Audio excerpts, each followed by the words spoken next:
Halo, apa kabar teman-teman semua? Semoga semua dalam keadaan sehat ya. Amin. Selamat datang di podcast kami, yaitu podcast dari SD Santa Maria, Surabaya. Kenalin, namaku Kristo. Aku kelas 5.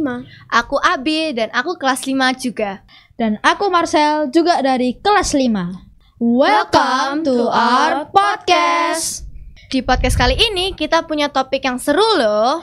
Iya Abi, topik kita kali ini adalah stunting.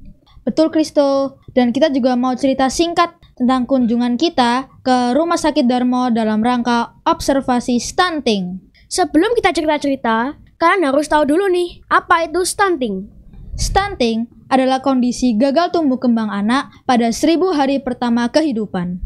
Hal ini bisa disebabkan karena gizi ibu atau anak yang buruk, infeksi berulang, dan lain-lain. Ada sekitar 21,6% balita di Indonesia yang mengalami stunting. Beberapa ciri anak stunting adalah: yang pertama, anak memiliki postur tubuh yang pendek. Yang kedua, anak sering sakit karena sistem imun tidak optimal. Yang ketiga, berat badan cenderung berkurang. Dan yang keempat, kemampuan kognitif yang rendah. Cuman, perlu diingat bahwa tidak semua anak yang pendek mengalami stunting. Bisa jadi kelainan pertumbuhan atau ada hal yang lainnya. Oke, setelah tahu apa itu stunting, aku cerita dulu ya pengalamanku di acara kunjungan kemarin ke Rumah Sakit Darmo. Pengalaman saya dalam mengikuti kunjungan ke Rumah Sakit Darmo adalah saya dapat mengetahui stunting itu apa, penyebab stunting, akibat stunting, dan makanan bergizi. Seperti bayam tidak boleh dipanaskan kembali dan tidak boleh didiamkan terlalu lama.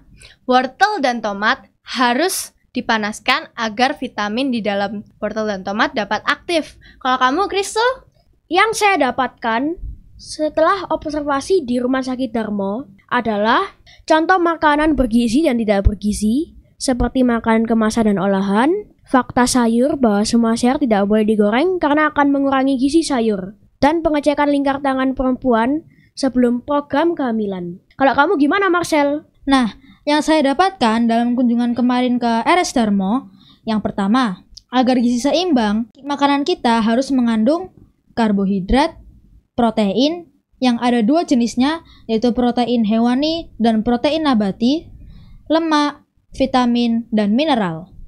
Yang kedua, ada beberapa sayur yang harus dipanaskan terlebih dahulu, agar vitaminnya bisa aktif. Contoh sayurnya adalah wortel dan tomat. Yang ketiga, sayur itu tidak boleh digoreng, karena akan mengurangi gizi yang dikandungnya. Nah, setelah tahu apa itu stunting, bagaimana kalau kita berbagi pendapat tentang stunting? Kamu, Abi? Menurut saya, stunting adalah kondisi yang terjadi karena gizi yang kurang. Stunting dapat berakibat postur tubuh pendek dan berat badan yang berkurang, serta kemampuan kognitif yang cenderung turun. Kalau kamu, Kristo? Menurut pendapat saya, stunting adalah suatu kondisi di mana anak mengalami kekurangan gizi yang parah atau kronis. Ini dapat terjadi pada 1000 hari kehidupan pertama. Kondisi ini dapat menyebabkan tubuh anak kurang optimal dan tidak bisa bertumbuh kembang. Kalau kamu gimana, Marcel? Nah, menurut pendapat saya, stunting itu kondisi kekurangan gizi kronis. Jika jumlah penderita stunting di Indonesia berkurang, maka negara kita bisa lebih maju karena sumber daya manusia atau SDM kita akan meningkat. Nah, gitu deh cerita-cerita singkat kami tentang topik kali ini, stunting. Semoga dapat berguna bagi teman-teman semua ya. Amin. Oke, waktunya kita harus undur diri dulu ya. Saya Marcel Nathaniel. Saya Abigail Lautan. Dan saya Konstantin Kristo. Pamit. Mari sukseskan generasi emas Indonesia bebas stunting. Sampai jumpa di lain waktu.